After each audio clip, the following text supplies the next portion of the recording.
Om Shanti. So welcome all of you once again.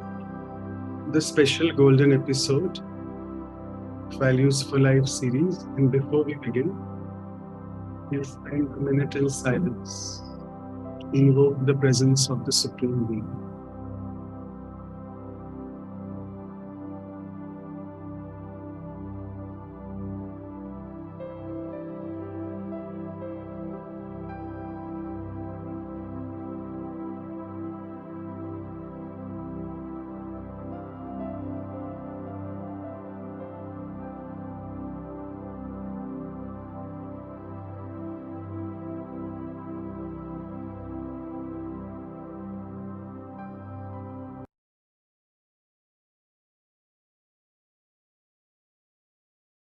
So welcome all of you, and it's really a pleasure indeed to invite all of you today for the 50th Golden Jubilee episode. And it's a big fortune for all of us because we have with us a very, very sweet and dear Mohini Didi all the way from New York, who has joined us. And a big thanks to Bhumi Behan for allowing us to do this, because I know Didi is quite busy with many things. So all of you actually know Didi quite well through the Avyakti Parivar, which is the online sustenance program, which is happening since almost last 2.5 years, since March 2020. But let me just give you a small background about Mohini Didi. All of you know that she is now serving as the additional administrative head of the BKs, and also she is the regional coordinator, supervising all the activities in the entire Americas, the North and South, and the Caribbean as well. And she hails from Delhi, and she is actually a BA in history, political science, and journalism. And from a very young age, a tender age of, say, 11 years, she met the Brahma Kumaris at that time, and she surrendered her life at the age of 22. And what I must say that Didi is a very deep and subtle introvert who spends much of her time in contemplative silence. And she actually has spoken on many topics, but basically her role is more of trying to awaken the consciousness of many people. And we are so fortunate to receive the online sustenance daily to the talks on Avyakti Parivar.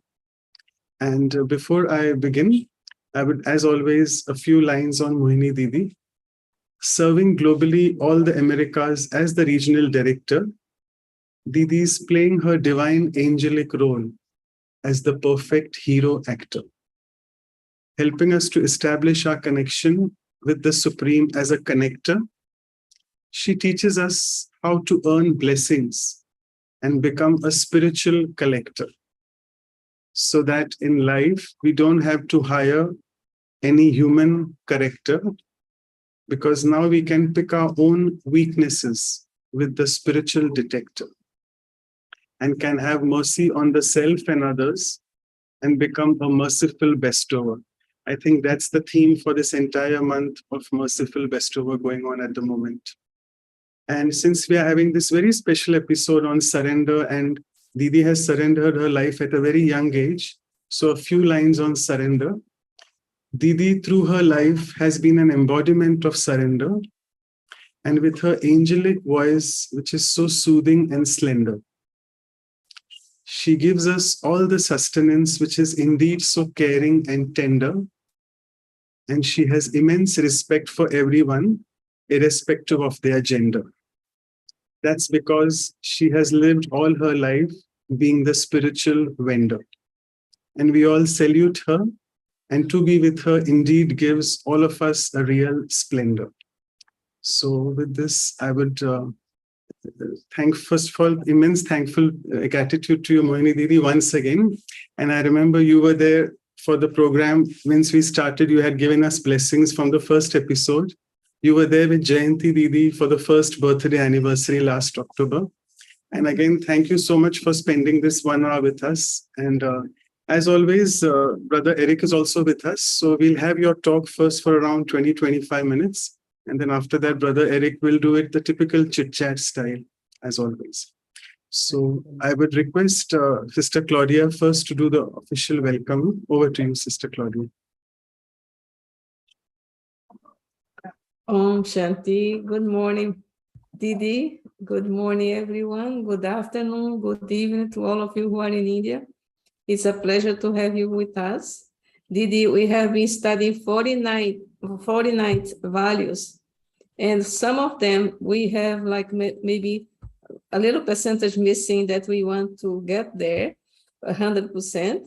And then today, I'm hoping to learn from you how to surrender and then be able to have all those values in our life.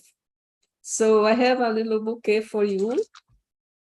There's a bouquet that represents our law.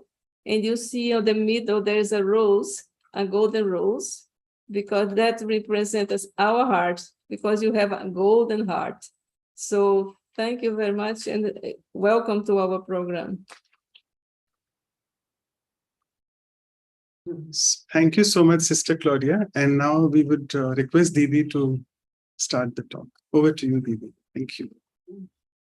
I just want a moment of silence together. And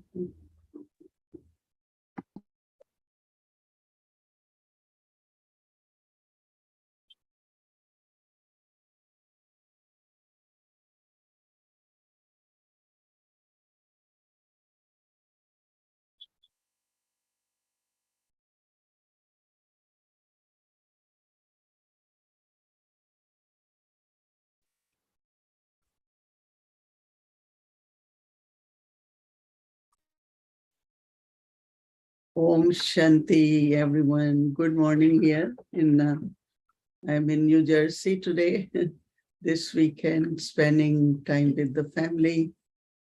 As you all know, that little bit festivity of Diwali has begun, and all the centers try to get their dates.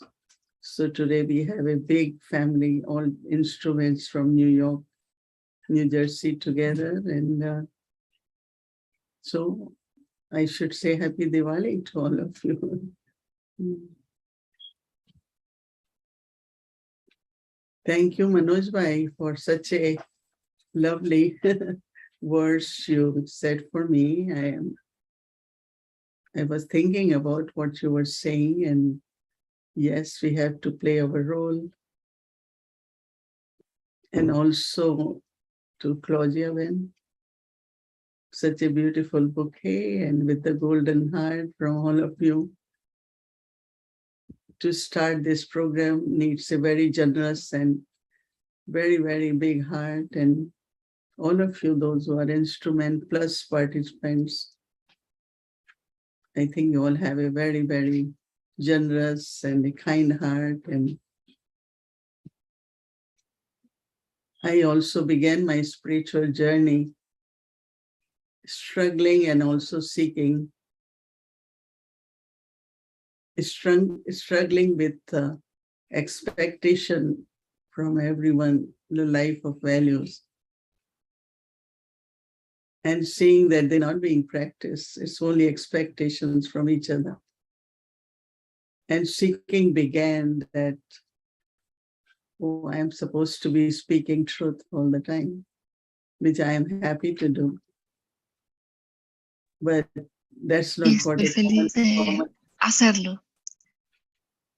Hold on. Spanish sister. You all have to unmute. Mute yourself. Yeah, some are not muted. And seeking, because where to find that truth, where to find honesty, where to find where I could be just very natural. And this is where I began my journey. And seeking always takes us to the reading of many masters and, some holy books and good authors. And my favorite, at that time was Vivekananda, because I liked his way of karma yoga and value-based lifestyle. And of course, read many others also. Surrender is like a whole journey. It's not a one day. So what I thought that I shared some of my very brief stories or my experience how it began in my life. I was always a kind of independent thinker. Even within the family, I enjoyed my freedom. Yes. When I was youngest child, Same. but I believed in the freedom of girls and Oh, dignity of women. And of course, I was well respected because in the family, they always felt that girls should be educated to an extent that they don't depend on anyone in any stage of their life, after marriage even. So education was one thing, but with this inner seeking continued. And it was actually at the age of 11 that first time I saw some of Dadis, those we used to call them sisters at that time. They came to, when they moved from partition from Pakistan to India, or India was divided, and they came to, they left Pakistan and came to India. I think it was 51. And when they moved to Mount Abu after a year or so, Baba gave them direction. Now you have to go out and do service. 14 years staying together and not knowing what's going on in the world. Even there was a big, big misery or this conflict of division of country, which was very, very bad. But still, they didn't know much. They knew during that time that Baba gave them some spiritual practices so that not only one, but whole community or divine family remains very protected. And it did happen. As you all know in history that they were provided everything and they all came to India. So when they were in Mount Abu for a year, then Baba said, but now you all have to go out and serve. So Bombay, Delhi, some of the locations where they knew people or they had family. And one of our family was picked because actually one of my mother's sister, we call auntie. There are many aunties, but auntie from my mother's side, she and her husband had got married, and same time 37 Omanli began. So they just went and surrendered. So my grandfather was very hurt and very against seeing young people just leaving home. So he said nobody will remain in contact before, because in those days, all the older people knew Dada Lake Raj as business. So like my father was all-rounder, Dari, husband, partners, so we all were kind of connected. So many were going, but when they decided to leave home after marriage, so he was kind of, he said, no, nobody is going now, and was very against it. But when it was 1952, that I was 12 years old, that about 6, 7 sisters, they came to visit my grandfather. And socially, like, in those days, everyone, those who came after partition, whatever way they could share, whether financially or socially or finding accommodation. So they came for some help. Because my mother's all uncles, they were in government, all of them were in good position in different ministries. So they came to know, so they came, so I saw them. And when I saw them, I was kind of struck with that they were simple, but very divine. And they looked very, we were reading Murli Sunday morning, this of spiritual royalty. I didn't know that time, but I was kind of attracted and I thought we should talk to them. in those days, we used to live in extended families. So we were 10, 12 of us of same age, children of one auntie, another uncle, all this. So we all, at least I got very curious, but we were not allowed to meet them or see them because my grandfather said again, they will make eye contact and my all daughters, my children will run away. And so he was very disciplined and wouldn't allow us to meet. But when you have curiosity and interest, you find your way. And that's what happened with me and some of us. And so when they were leaving, we will tell them, it's like old traditional homes where grandfather is like a guard, in the front sitting. And when you're going out in, you have to be so there was a big back door. And those days, there were British bungalows. They were very big bungalows, big rooms. And because we came 1 year before partition, we were given accommodation. Our all stuff came and we came very smoothly. So people used to come for a lot of help. So they came and, whatever way means my uncles, they were all helping them. And so in a way, I came to know a little bit about knowledge, but of course it was young age and it was just attraction. And then I kind of feel that what way I could help, even I was very young. So it's a long story. I won't take that. But then after that few years, they kept coming and they kept telling their stories. But I couldn't really take much. But something, because in our family, there were a lot of gurus were invited. We had a big place in an ashram in Haridwar. So I don't know why I had a lot of resistance. So when it came time to touch the feet of Guru, I will disappear. And I never kind of acknowledged that kind of mastery. But when I saw sisters, something touched me and I said, they look like, hermits or sannyasis, but they look royal, they look very normal. And for me, spirituality should be our natural way of life. Not that if I have a long hair, if I have strange kind of costumes, then I am a spiritual person. That generally happens. And that's one of the unique character of our organization. You can be what you are. You live as you are. But you can renounce your vices and be free from negativity.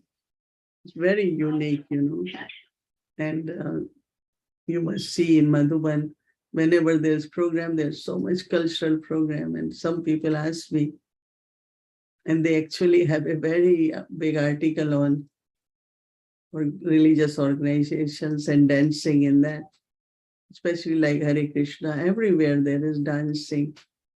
But so I told them that culture is our part of social conduct and we cannot separate it, so we have to make it part of spirituality. So anyway, then it was in 19, like after about 6, 7 years, completed my school and I was going to university and I had transition time.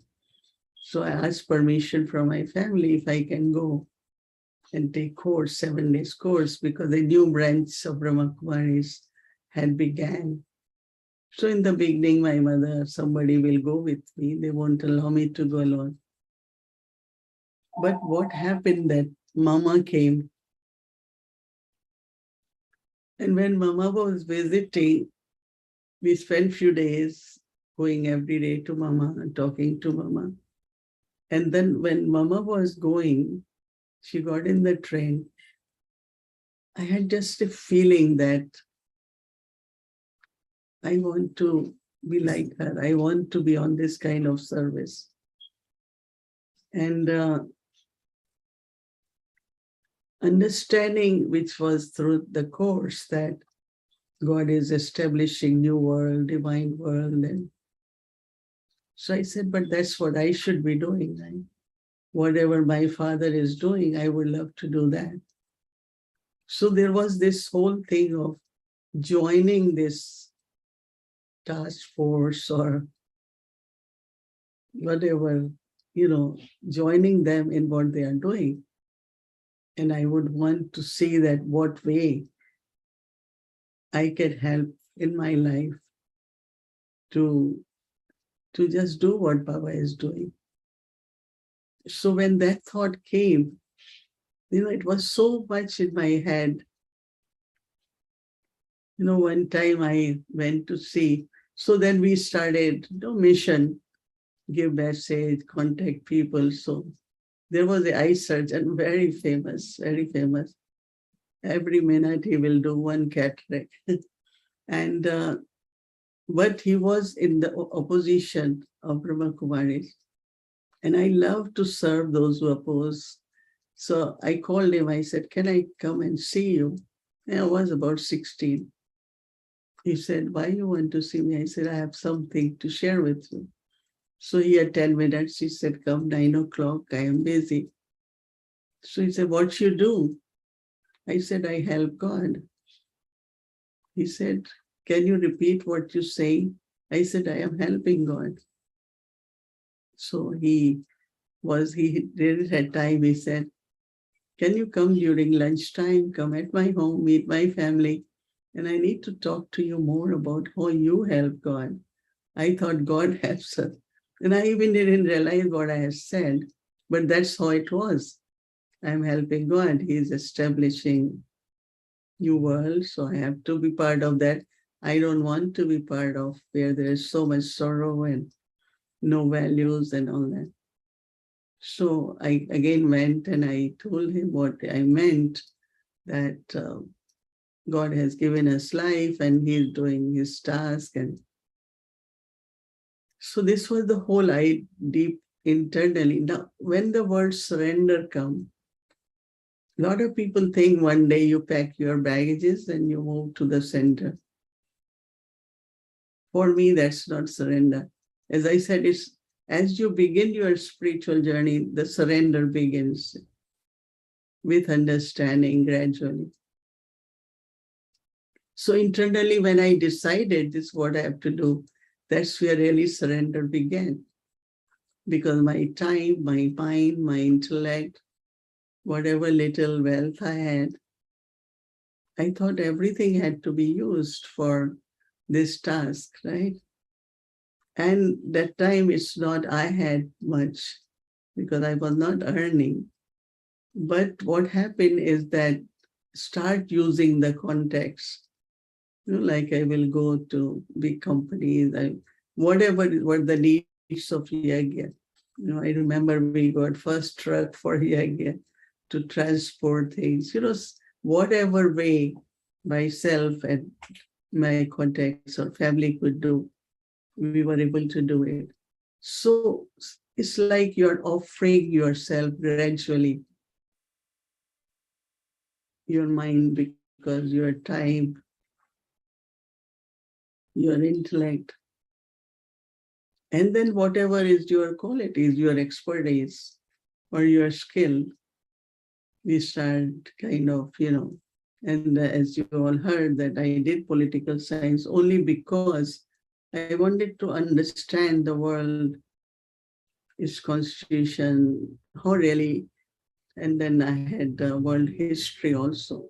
So world history and political science and journalism helped me to get a little bit idea about how we could serve worldwide. And one of my uncle was in foreign affairs, so a lot of contact with diplomats, and so serving in different ways. So really that's where the surrender, spirit of service. And if I have to do what God is doing at this time through our Baba, Brahma Baba, and then he has all these sisters, Shakti Army, and I want to be part of Shakti Army. I want to be part of that. See, that's where internally seeing Mama, the word surrender is, I find is a heavy word, but in Hindi it's called samarpan. And samarpan is like offering, right? So in English we say I surrender, but actually I am offering whatever I have.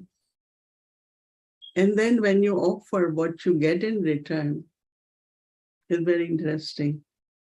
I could say that after 22, of course, education, whatever I had. But after that, I didn't live any other life, but just with Baba at centers.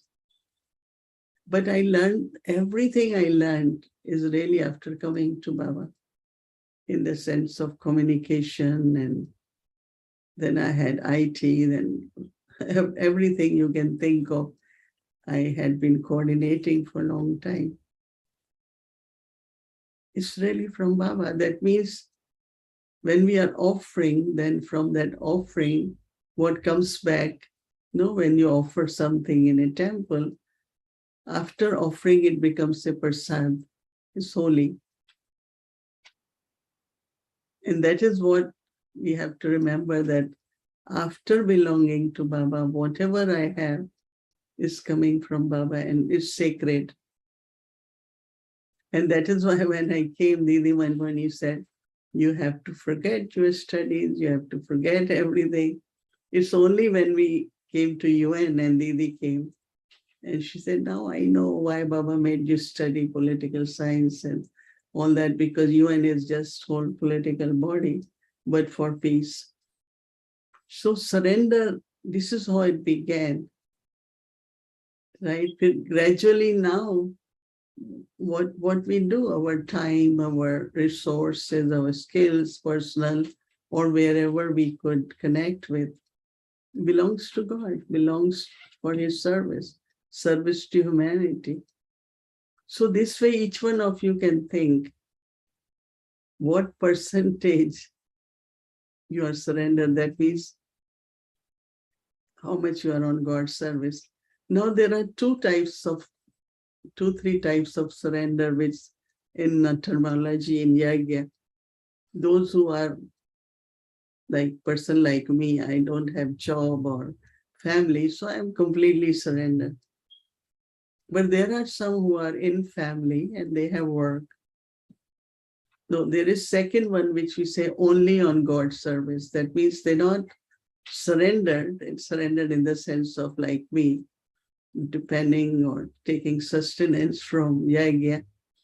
Until now, I don't buy anything. I go to Madhuban, I take everything what I want, and I feel very comfortable about that. So only on godly service. And then third one is to live in the families. Many of you, I don't want to mention name because I might miss some, but many of you are living in family and doing what you are supposed to be doing as your profession, career, or service, humanitarian task. You are also surrendered, and because you are not using money or using your time in Kalyugi things, in the sense of, yes, you do business, and if you are successful, you do more, but there is no greed there. Again, you feel, well, whatever I will get, I will use it in Baba's service. I know my time is up, but I just want to make clear to you that it's a journey. And now, until now, I will have to surrender. In last Murli, when Baba said, if you have any burden, just give to me. So I am still surrendering whatever little, and even if there are maybe few traces of old sanskars, I have surrendered. So it begins from the day we start our spiritual journey or our spiritual birth, and it will continue until last minute. So I see surrender is that keep offering, keep giving to Baba. Baba said, give me. Why are you carrying your burdens? So even responsibility, Baba calls it as the crown of light. It should be like crown of light. Maybe many people ask me, but now you have more to think, more to. I said, but less to think, because I know Baba is doing it. Everyone is doing it. And wherever I am needed, yes, I am called upon. I am happy to do, but I'm not, I have said yes to God, not to the role, right? God wants me to do it. Okay, I will do it. And then if he wants me to do, he's with me all the time. So there is no burden and shouldn't be. And if there is, I have to surrender. So that's how I will describe the process or journey and different stages of surrender. I must have answered some questions, raised some questions. Okay, Om Shanti.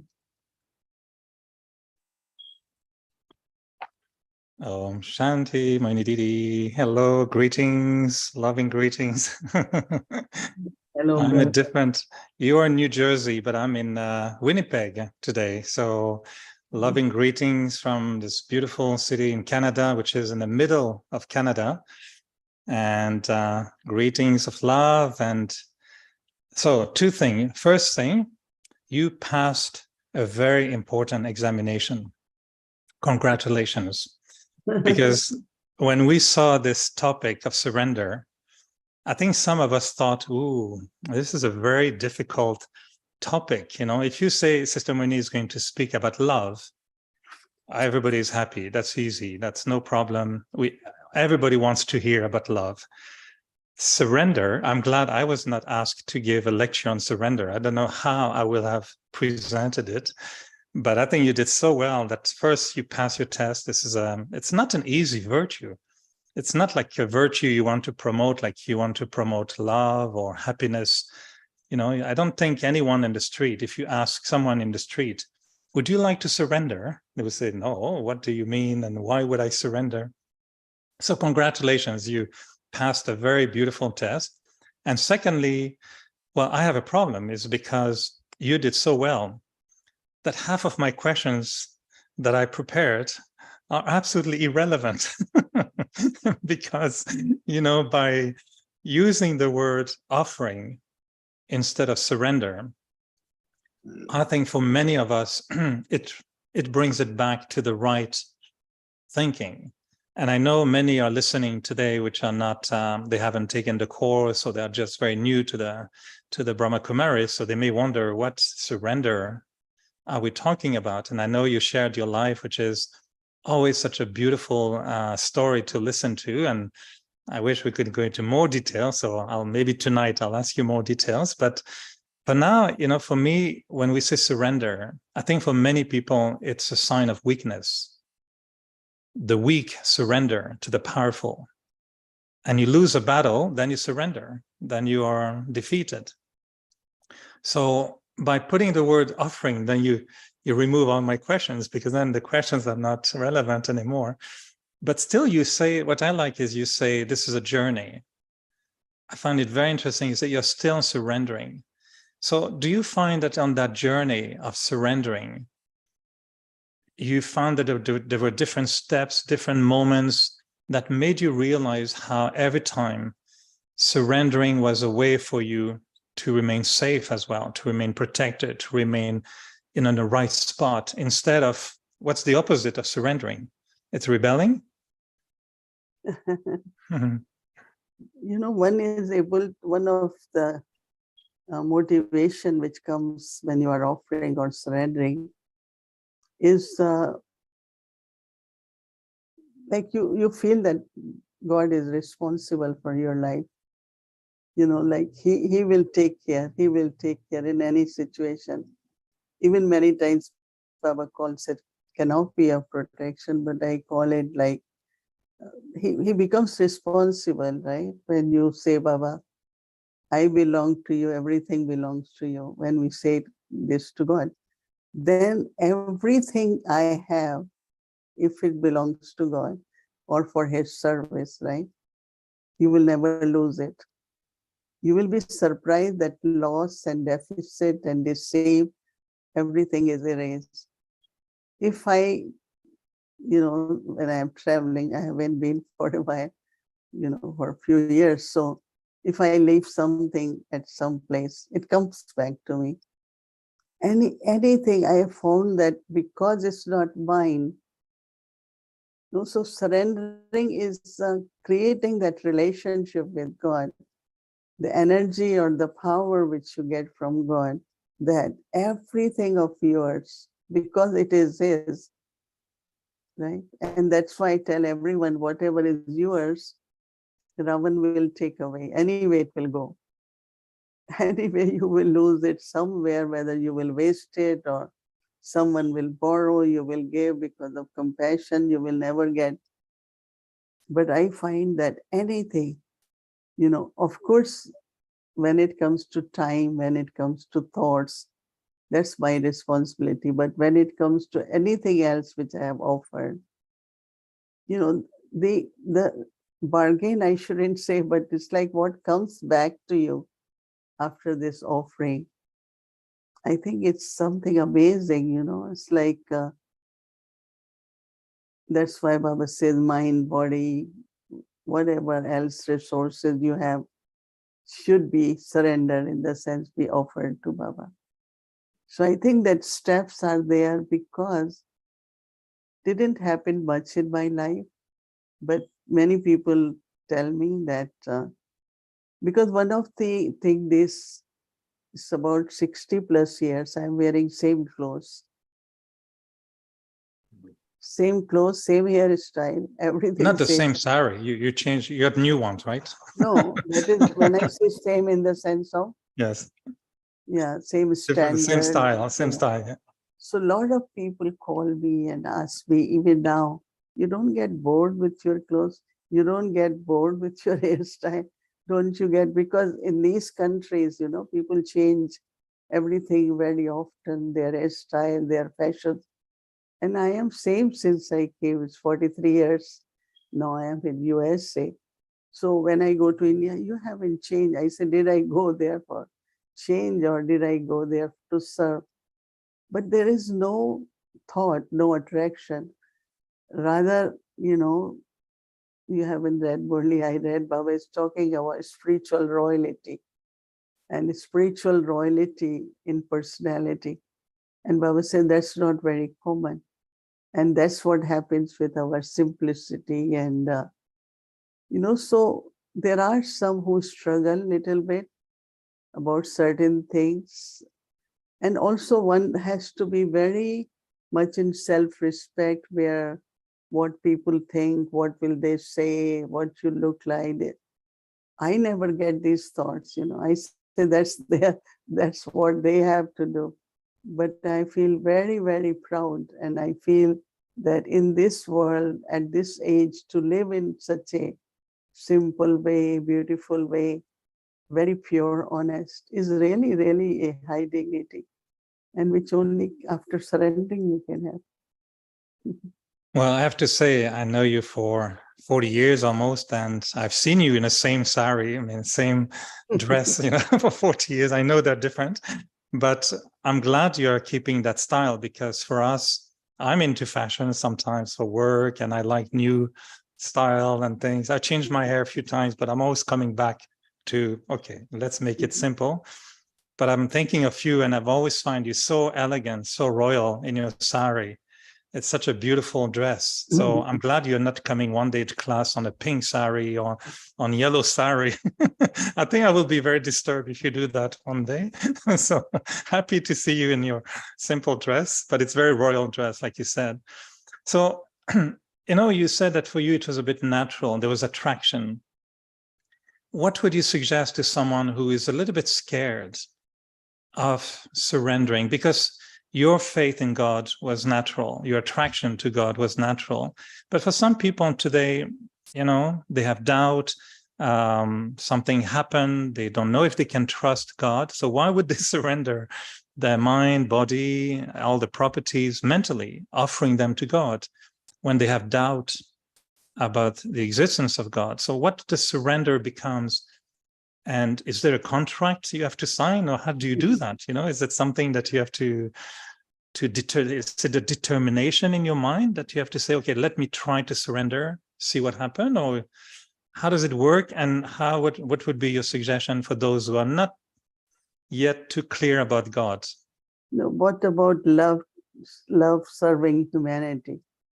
Yeah, Because that, whatever you are offering, it's not God uses anything, right? Of course, my love, that's something else. But whatever we're doing is service to humanity. And I think as a good human being or a person or a citizen, whatever you should share, right? You should share with community in some way or other. There are many, many talented people, like even doctors these days in USA. When I always tell them, they have so much wealth, so much money, so much, but they say, we are serving now because our experience is so much that I don't think I should sit at home. Even my doctor, 75, and he retired a few months ago, and he had been my physician for 40 years. I'm still struggling to find a good one. But what I'm saying that he said, oh, I will come over to Peace Village, I will serve now. And he did come last weekend, 2 weekends before we had healthcare retreat. And he and his wife were there, and they said, so serving, I think that surrender also, in other words, is to serve. And I think if you are serving humanity, gradually a time comes where you feel it's also for the creator, because we're not serving God. We say serving God because it's God who explained us and made us understand, but it's not that we're serving God, right? God has come to serve us, and we are kind of becoming helpers or offering our services. So I think what could be appealing to a lot of people these days, that if they can serve humanity in whatever way they can. And then later on, it comes to, we can say, serving with God or surrendering. we know that, from the knowledge that we learn, that one of the obstacles in serving is holding on to our own ideas, our own desires, our own attachments. If you ask me, well, Eric, you should surrender your car to God or to serve humanity, but I'm attached to my car, I may say, well, I'm not sure. I like my car. I don't want to surrender anything. So I know physically it's not a physical act, but how do we address sometimes the feeling that I said earlier, we may be scared, but maybe we're just attached, or it's our own ego, our own ideas. How do you overcome the pull of your own ideas to believe that surrendering or offering or serving is better than holding on to my own ideas? I think that most of the organization projects, planning, it has a good future, but it's not consistent. It's very short term, right? Anything. And one thing I find, like Baba has established Yagya, it's almost 85 some years, right? And amazingly, the way it is expanding and it's reaching out everywhere, worldwide it's serving. So what I find that the success is very limited and up to a certain extent. But a time comes where you don't know what to do further, So what I would inspire people, you can have your ideas, offer your planning. When we had our first exhibition, it was Brother Ramesh. Baba said, what exhibition? Exhibition of knowledge. But when pictures were put, Baba went to Delhi, Mama went to Bombay. I was there both times. And then they said we should have workshops. Baba said, what workshop of Gyan? Seminar of Gyan, conference of Gyan. Like Baba used to, but Baba never rejected. Baba said, okay, let me see. So one time there was a meeting and Baba said, is this seminar? They said, no, this is meeting. What is that seminar? So you bring your ideas if you have ideas. And I think we are experiments. So many, if you look at the projects the organization is taking is amazing, right? Planting trees now. We have become the part of whole environmental, because we had been attending UN conferences every year. Now it's happening again. So I think that how all social aspects finally comes under spirituality. If we are seeing that way, women issues, human rights issues, children, health, all that is really service, right? So God doesn't want anyone's car, but God says, okay, if it's necessary, you're coming to the morning class in car, fill the car, bring other people also from your area, like Dadi Janki said. So it's not God wants our wealth. Honestly, God wants to give us more wealth. God wants to give us more wealth. But, there is a karma philosophy that unless you sow the seed, or somewhere you have to offer something and then you get the reward.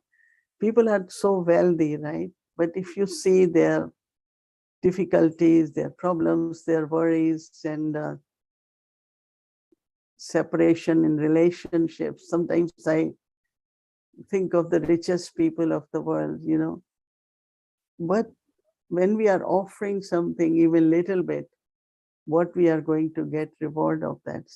So God doesn't want anything from anyone. Rather, he wants to give you, multiply and give you. If we understand that, everyone would do it, right? Everyone will do it. They do in path of worshipping. If this desire is fulfilled, I will offer this. That is something different. That's more as a bargain. But I think, I am understanding your question, and I know there are a lot of people who have resistance. But when I think the time comes, they realize and they understand too. So we couldn't change our message. We will continue with that. And at the right time, that message appeals to them. There are a lot of people who come after, oh, I heard this. One of the ministers, we had invited someone, and that person said, oh, I was a 7-year-old boy when my mother took me to Mount Abu. Oh, let me write message based on my experience. So a lot of people in there, somewhere they have heard, or I think at the right time, it appeals to them very much. Right? I think we have a few more minutes, just a few minutes, but one last try, because surrender, when you use the word to offer or to serve, I mean, these are words that to me are very, very inspiring, but they require a certain consciousness to be, more elevated, to have that feeling of serving or offering. It means you have to renounce a little bit your selfishness or other aspects. So to maintain that surrender attitude, or that great attitude in humanity, what do you think are the qualities that we need to pay attention to so we can maintain that higher consciousness of serving and offering? One is you have to be obedient. Say yes. One is that. And second, I find to be a trustee. Because, even if you take everything to Baba, he never takes. He said, keep it with you. Use it in worthwhile way. And whenever, if there is particular instruction, they need help, Baba will call you. Baba will let you know. So actually, he says, live as a trustee. But I feel obedience is, if I'm surrendered, I will do what Baba wants me to do. And that's what happens. If Baba says, child, you go somewhere else, or even when I came to New York, it was first time I didn't go to Madhuban to meet Awake Bab Dada, because Baba says, stay there.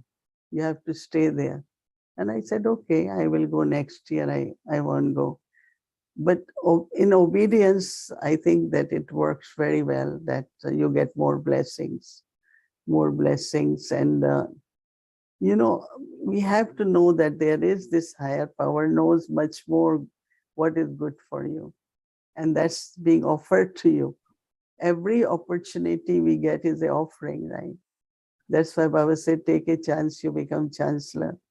Baba used these words, but in practical, any time, anything you have done, what Baba wants us to do. So obedience is not subservient. Obedience is my respect towards God, that, okay, I trust you. And really, I should say 90% or less or more, whatever I have done, in according to Baba's instruction, it's amazing things happen, amazing things. It protects you from many situations. It protects you from settling of many accounts, plus all the powers which are required by you. You also receive that. So have trust, have faith, be obedient and be trusting. Mm. Well, I know that for many of us, whatever you share, Mohini Didi, is really, I think, helping us to realign our feelings, because we're still in a mode of making efforts sometimes to improve ourselves, to be more noble, to be more pure, to be more royal. And I think these words that you just added, for me, I think gratitude, lots of gratitude for having these two words to play with, serving and offering, and understanding that my attitude of surrender is not one of weakness or bowing or, giving up, but it's one where I make myself available for something much higher. So I really appreciate your sharing. I know we can chat much more. We'll have another opportunity tonight. So happy to have double luck today. Thank you. Nice to be in New Jersey. Nice for you to come to Winnipeg. And so big thank you to you. Lots of love to everyone. And yes, we'll be sharing, offering, and serving, being living roses, all of us. So big thank you to you, Mohini Didi, and back to you, Manoj Bhai, for the closing words. And thank you for inviting me again today. Om Shanti. So thank you so much. We would want you all to go on and on, but I just had a thought. We have still the 60th Diamond Jubilee and the 75th Platinum Jubilee. So we would probably request Bhumi Behan, if Mohini Didi can please also join us for that. It will be a great pleasure, but we'll see what destiny has. And I would now request Dr. Ashok Mehta to please, he's always there with us. I'm sure both of you know each other very well, for the vote of thanks. Over to you, Dr. Mehta. Thank you, Mohini Ben. I remember my first meeting with Mohini Ben in New York, 91. I came for the first time, and you took me to a small retreat in Connecticut, at family gathering of Mehtas. It was a beautiful meeting, and you asked me to share. And the first things, when I got so much of love, I had tears in my eyes. So I still remember the love. I think that brings you closer than anything else. And I think it's not only the offering or surrendering, but being in love. I think it's equally important. I think all of us have the same love for Baba. And I think that makes us a big family. So thank you very much, Mohini Ben, for giving us a little peep into your personal life at an early stage of your coming to Baba. Thank you very much. It's just a beautiful experience to listen to you. Om Shanti. So thank you so much, Dr. Mehta. And I'll just take a minute to share the screen, as always. Before I forget, just wanted to let you all know that we have the silence retreat in the next 12 hours, and it's on, we always have once a month. So we are doing a silence retreat, this time on peace, and the next month we'll have it on surrender. And as all of you know, Didi was there with us at 2 steps before. The first episode was inaugurated by Didi. The second, the first birth anniversary was with us, with Didi as well. And now we have the second anniversary. We are approaching it in the next 2 weeks. So we'll be having, again, our dear brother Eric, who will be in conversation with our seniors, as always, brother Charlie and Asha Didi from ORC. So I would stop sharing the screen here and over to the announcement, the special announcement, either Anu sister or Claudia sister. Thank you, Manoj brother. Yeah, we want to, first of all, such a blessed moment we feel, each of us right now, I'm sure. Thank you so much, Didi, for taking us through your journey. and making this golden episode very, very special. And on this very wonderful occasion of like 50 values we went through, I'm sure each of us have taken something with us through these sessions. But on this wonderful occasion, we want to extend our support for the healthcare. And we want to urge everyone to contribute for the Global Hospital and Research Center that is in Mount Abu, India. That was established by our very own Dr. Ashok Mehta. He has great, like, intense contribution from starting from building to establishing in 1951. And it helps all the communities around, even from abroad. So we all can do our little act of nobility by supporting, by contributing that little bit, whatever we want, and allowing them or enabling them to continue the wonderful work they do. So for that, we have 2 contribution links, as you can see. So for people from outside India, you can contribute going to this link, pointoflife.info/donation. And for people from India, it is www.ghrc-abu.com/India-donation/ as you can see on the screen. So you can do that if you like, and we send a tax receipt for your contributions if you like. And we would request all of you, if you do a donation, please send an email to valuesforlifeseries@gmail.com. So hope you will note this, and maybe we all can make a little contribution towards that great work of healthcare from our very own Global Hospital and Research Center in Mount Abu. Thank you, everyone. So thank you, Sister Anu. And now we'll take the drishti from Didi, and we'll have the background song by Sister Anu.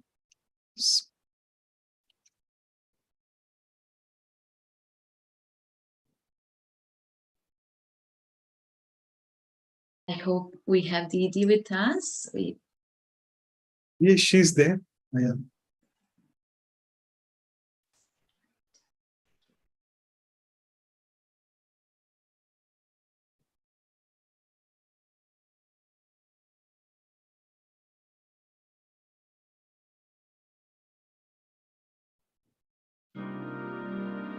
You are the heart, you are the hands, you are the voice of spirit on earth, and who you are, and all you do is a blessing to the world.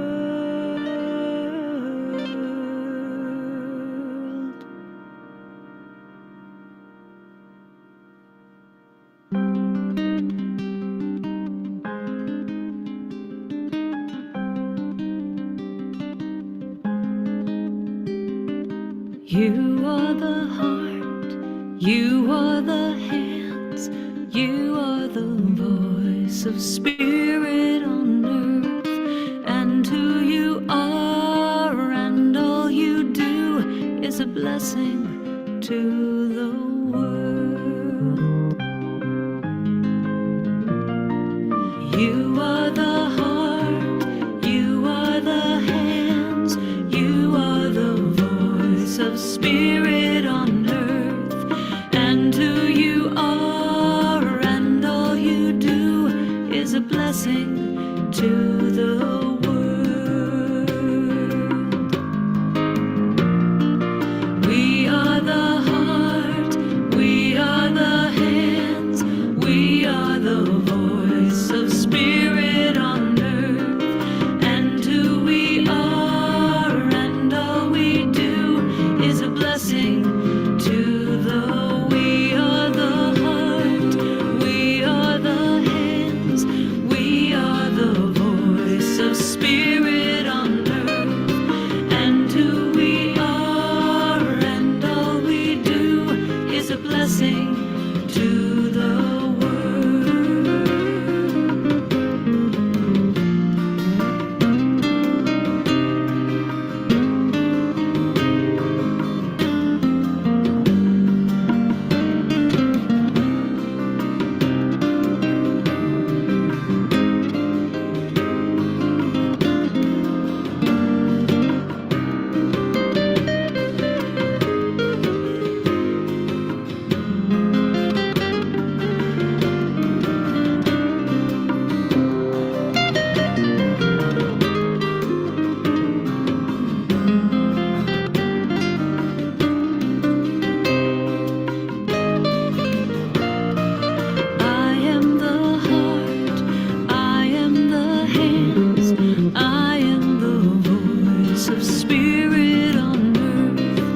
spirit on earth, and who I am and all I do is a blessing to the world. I'm a blessing to the world. I'm a blessing to the I am the heart, I am the hands, I am the heart, I am the hands. You are the heart, you are the hands, you are the heart, you are the hands. We are the heart, we are the hands, we are the heart, we are the hands. I am the heart, I am the hands, I am the heart, I am the hands.